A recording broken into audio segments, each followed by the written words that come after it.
Joyce Meyer, a different televangelist. This particular episode is about Joyce Meyer. Some may know who she is, but I would guess that most do not. Joyce Meyer is very definitely a different kind of TV personality. She comes from a middle-class background in Missouri. She was born in 1943. She had a very rough time in her early life, and her father repeatedly abused her, both emotionally and sexually, when he returned from World War II. There was no assistance from her mother, so it just went on and on. When she grew up, she eventually had a very strong inclination to the spiritual. Actually, from the early age of 9, she had an awakening to God. However, in her relationship with her Lutheran church in Missouri, she was virtually denied any opportunity to conduct Bible study sessions. She had been doing so in her private home and was told to stop because she did not have sufficient education or degrees. She explored other opportunities.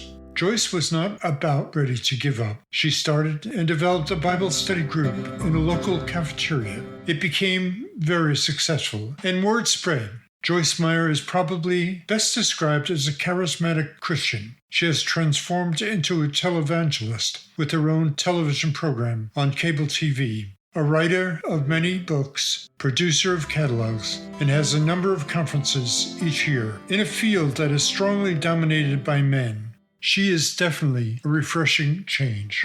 The main attribute that she has is that she is very down to earth. She is not a slick performer as many TV preachers tend to be.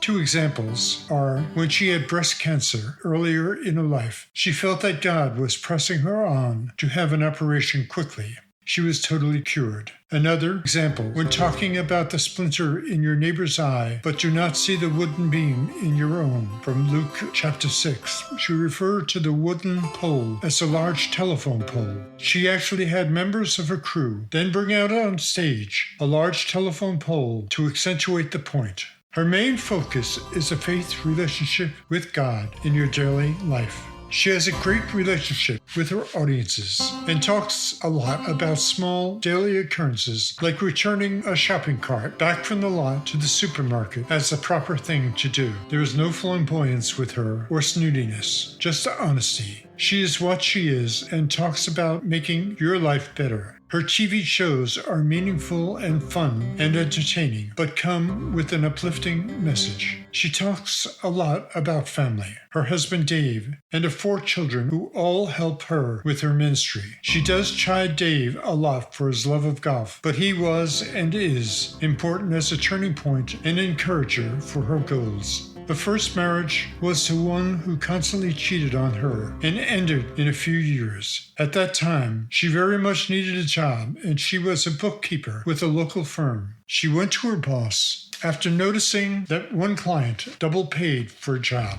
The boss told her not to return the money. She went home that night and decided she, in good conscience, had to leave the job if the money was not returned. When she told her employee, he was struck with her honesty and said then that he now knew he could always trust her, and it worked out very well for her. She is not your average preacher, but definitely worth a listen to or pick up one of her many books from the library. Different but refreshing. Thank you for listening and farewell until the next time.